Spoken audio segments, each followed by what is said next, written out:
नमस्कार आपण मानक daily life with Odia channel को स्वागत। चलतु आज जानिबा गीतार उपदेश दिन 30 को। आज गीता उपदेश से जो माने वर्तमान समय रे विफलतार शिकार होइचंते कौनसी ना कौनसी काम रे। श्रीकृष्ण अर्जुन को कहउचंती जय पराजय लाभ क्षति सुख दुख को समान भावी युद्ध पाई प्रस्तुत हुओ। जदि तुम एपरि भाव युद्ध करिबो ताहेले तुमको पाप प्राप्त हेबो नाही। जदि आमे कौनसी कार्य आमर समस्त कौशल समस्त परिश्रम समस्त चेष्टा को लगाई देइछु से काम आमे जीतीगले आमको सफलता प्राप्त हुए।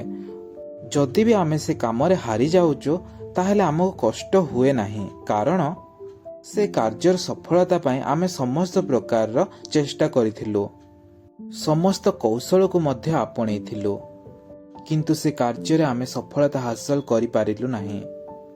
एठारे श्रीकृष्ण एहा ही बुझाइबा चेष्टा करिसंते अर्जुन को।